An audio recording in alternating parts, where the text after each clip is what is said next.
I didn't expect the ending to look like this. For years, I poured myself into something I built with my own hands. Early mornings, late nights, a little storefront that held so much of me. It was more than a business. It was a big piece of my identity. And then I let it go. Not because I stopped loving it, but because something else was calling me louder. Home feels different now. Slower in some ways, fuller in others, quiet moments mixed with chaos, and a rhythm that I'm still learning to trust. This season doesn't look polished. It's not always productive, but it's real, it's intentional, it's ours. I'm learning that growth doesn't always mean building something bigger.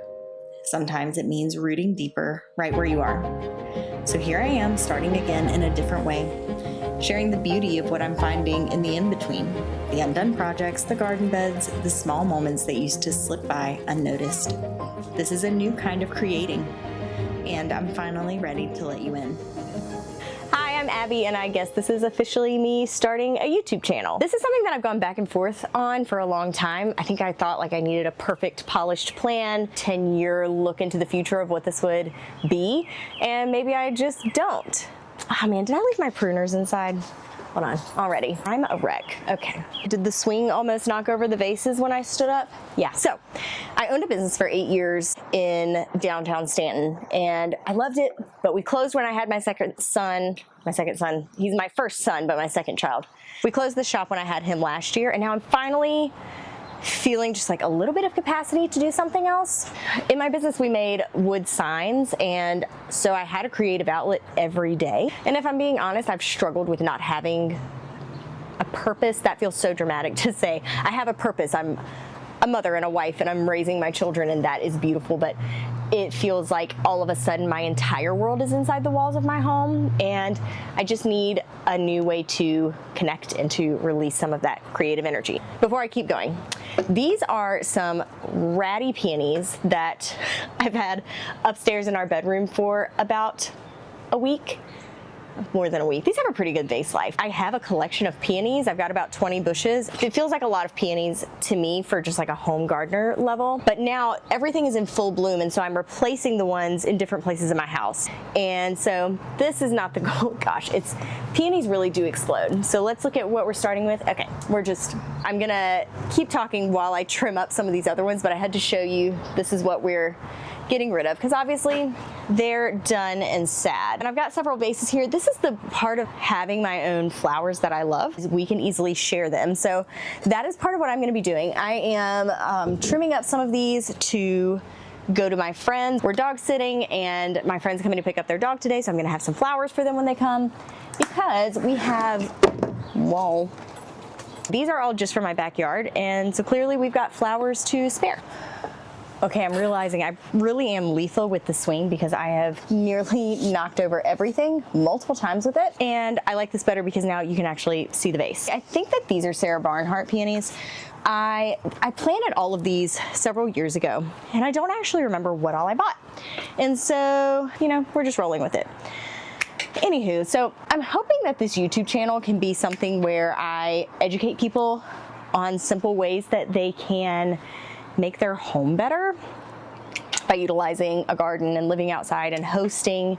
Those are things that I'm doing all the time just in my life. I love to host. I love throwing parties or dinner parties, or even if it's just friends coming over for a simple play date.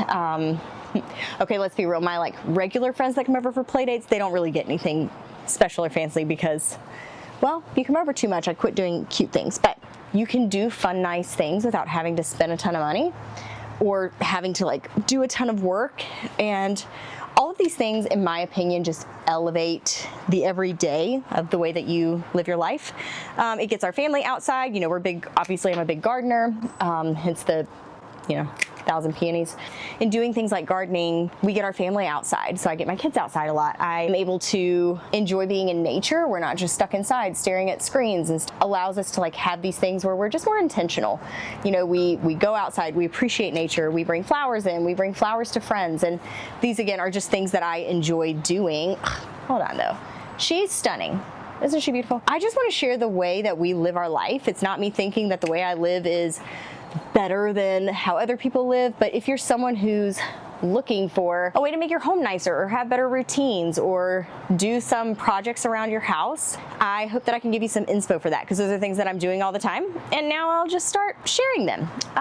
Okay, the Sarah Barnharts, I'm having an issue because I don't want to mix this vase, because I think those are lovely, but I don't quite have enough. So what I'm gonna do is I'm just gonna shorten my stems a little bit, and that'll bring them closer into the vase, and especially with this really big one, this should be enough to fill it.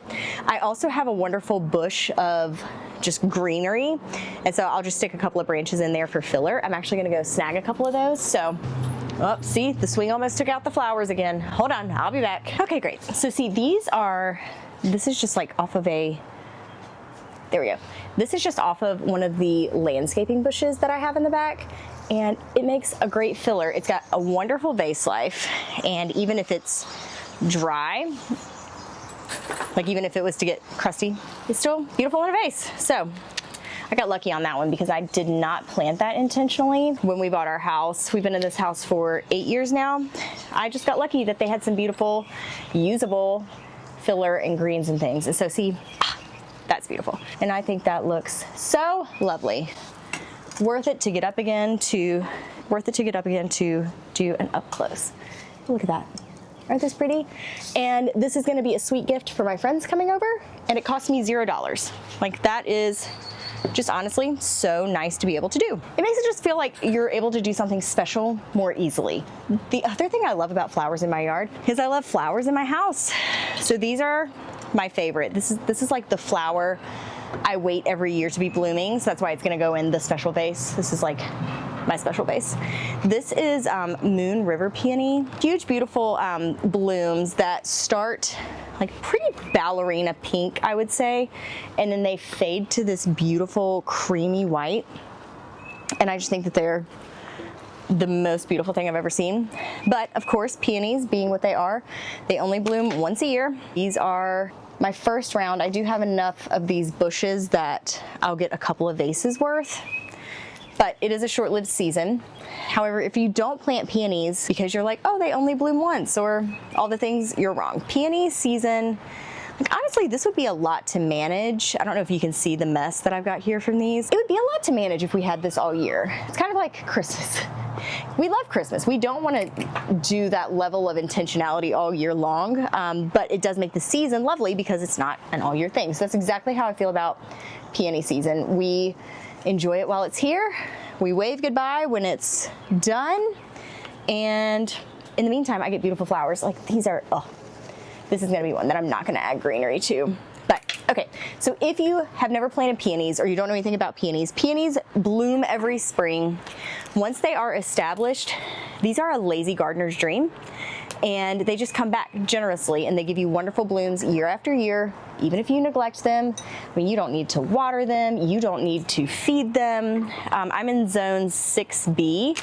No, I'm not. I'm in zone 7A. I think it changed. Maybe I was just wrong from the beginning, but zone 7A, peonies do wonderful here. They grow really well most places. Yeah, highly recommend if you are a flower lover at all, plant some peony roots. Now, if you plant a bare root, it could take up to 3 years to bloom. I actually have a friend who almost pulled up her peony going into the 3rd year because she was like, it never blooms. And big alarm bells, because that's usually when they bloom. And then after that, they give you beautiful blooms every year. So that is and then they leave you, after the flowers are gone and you cut them, they leave you with like just the leafy greens to be in your landscaping for the year, which is also beautiful. This is my plug to plant peonies. I have sourced all of mine from Peonies Envy, and then most of them were from Peonies Envy. If you want to plant them, they won't bloom this year at this point, but you could still plant them anytime now before it gets too hot. And then I most recommend planting them in the fall because they're able to establish faster and stronger. And some people have huge opinions about this. I don't. I've planted in the fall, I've planted in the spring. They both have ended up doing really well, but you've got to give them time and then they will reward you for it. So that is part 1 of me yammering on about my peonies. And of course, if you want to come along on this journey with me, subscribe. Not something I'm used to saying, but subscribe. You might even be my first one. Will you beat my dad to being my first subscriber? Maybe, let's see. But I'm excited that you're here. I hope that you see what I'm trying to do with this channel and that it might offer you some inspiration or some encouragement. And thanks so much for watching. Let's go to the garden and check out all of the other things I've got going on this spring.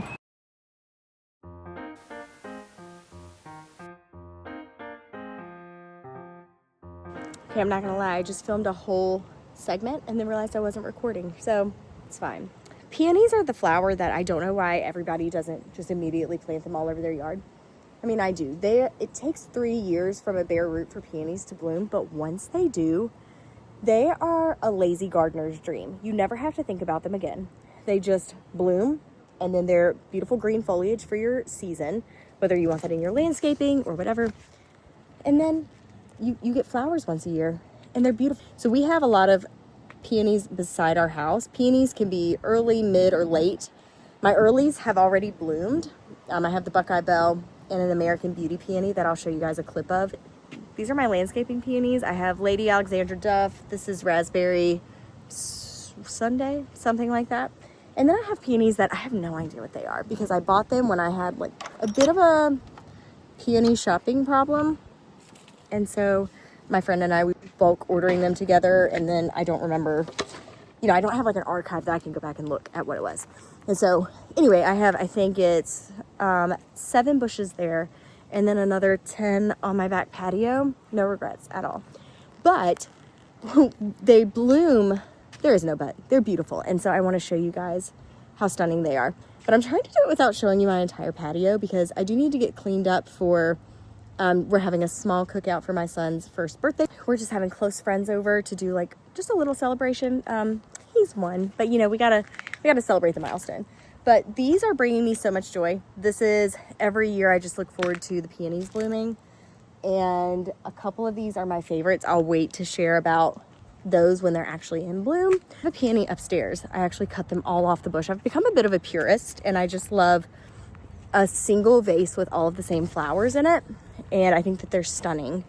And so that's what I have upstairs in my room. But these peonies that I'm talking about, they are not your traditional ones. They were actually gifted to me by someone. And when they first bloomed, I didn't like them. But now they have like the roughliest fluffy petals.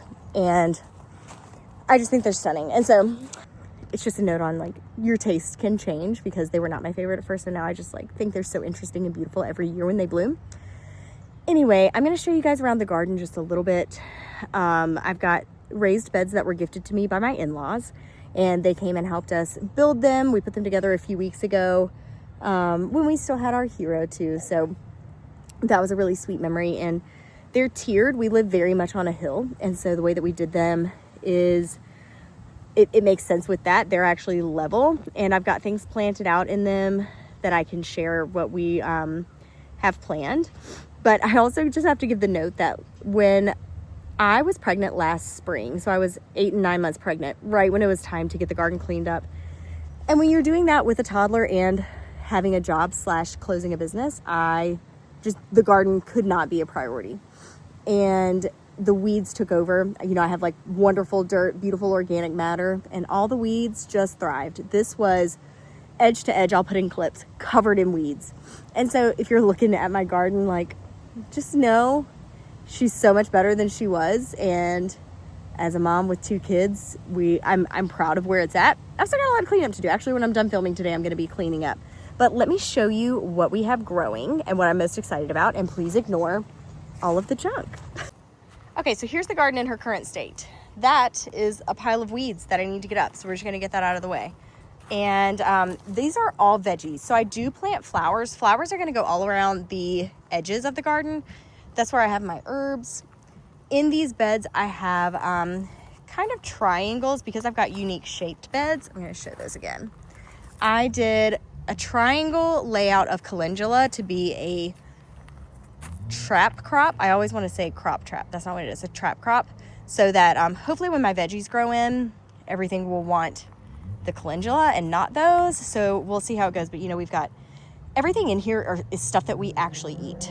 So we've got tomatoes, squash and zucchini, broccoli, and I'm going to be going back and getting a few more plants. I've got a ton of onions. In these empty spaces, there's green beans. My preferred variety is definitely bush beans. I get Blue Lake. The string beans, I don't know. I don't like stringing beans, guys, and I try to avoid it at all costs. The last time that I grew beans, I love that you can grow them vertically. So we had pole beans, and that was nice that they were vertical, they were beautiful. But I did not like the actual vegetable that came off. I did not like the bean. They, like, if you didn't take the time to string them, they were not great in my opinion. And I don't think they froze as well either. I don't like canning. I'm scared of a pressure canner. It's something that I need to get over. I'm gonna get my daddy to come and hopefully can my things. So Daddy, if you're watching this, please come can my vegetables. Anyway, back to the garden and the things that we planted. Here we have a lot of peppers. I'm growing valerian root. I'm trying to like dabble in the herbs, more calendula, green peppers, jalapeno peppers. My husband's a big spicy eater. We've got poblano peppers. All of these are things that are in recipes that I cook. I've got my oregano. I need to water. The lettuce is so sad. Will the lettuce make a comeback? I don't know. I'm more of a novice vegetable grower. Flowers are definitely where I thrive. Vegetables are less where I thrive. And so, yeah, I'm going to show you guys one last thing. No, a couple of things. So over here on the edge, I have my dahlias. So the dahlias are starting to come up. I overwinter my dahlias. This year I probably will dig them. So you see, like, we've got some baby sprouts growing. But it's going to be a really awesome comparison to see what this is now, trash included. This is the real life of gardening, guys. And I've got my like frost cloth where it got a little risky the other day, but I think everyone survived. But these will grow. I mean, dahlias grow to be so tall. So by the end of summer, this will just be a full spread of flowers. And then I also have stock growing over here. I started these from seed and they seem to be doing fine. They're being a little dramatic on their coloring, but that's okay. And then we've got over here more stock, and then my yarrow is a perennial, so she's coming out crazy. She's wild. This is, I think, the third year, and so she's really showing off and spreading, and I actually put a lot of this in our landscaping. And then the last thing happening in the garden is, even though people are going to think this is terrible of me, these rose bushes, they're beautiful right now. They're not my favorite. It's Moonlight in Paris, and something about her in my yard is she does not thrive. I mean, she gives me beautiful blooms in May, and then she gets a little diseased and crazy, and I love her coloring, but she doesn't like it here. She's not happy, and so I'm actually going to be giving those away to my mother-in-law, and I'm going to be planting all of my zinnias there. So those are the only flowers that I have left to get out. So the things that I plant, I will use all spring and summer long, and even into the fall. The dahlias, the zinnias, they will be so prolific. And I'm excited to show you guys how I use the things that I grow and give you tips on growing them. And that's what we do. We use the garden to get outside. I just love having my kids outside, being outside, and I use it as an excuse to live that way. And then I'm excited to show you guys just ways that I bring them in, whether it's a vase of flowers upstairs or literally eating the things I grow, cooking with the things I grow, having my kids like use it as an activity to go pick the strawberries, whatever. I'm excited to share with you guys ideas for that. And one takeaway from this, if you are inspired by any of this, go get a plant. It doesn't matter if it's meant for your front porch. Get some vegetables and prep a spot in your yard. All you need to do is turn over some dirt, add good soil to it, and figure out a good system for watering, and your garden will reward you all year. One thing I'm going to be showing is how I install my irrigation system. It'll probably be on one of my YouTube shorts, but I use an automatic watering system because I'm a lazy gardener, and it will give me just prolific blooms all summer long, because the number one mistake I see people making is not having a plan for irrigation. You can plant all the things, but if you can't water them, they're not going to thrive. I hope that this inspires you to make at least even a small step towards going outside, planting something, or do something that will reward you for the rest of the spring and summer. And I'm excited for all of the things that I can hopefully show you guys and hopefully give you ideas for things that you can do in your own home. I will see you next time. Here's my very dedicated snow buddy. He doesn't mind the snow. Yeah. You're a good boy. You're a good boy. You ready? You ready? We'll go back to the house where it's warm, not those snowflakes. Come on.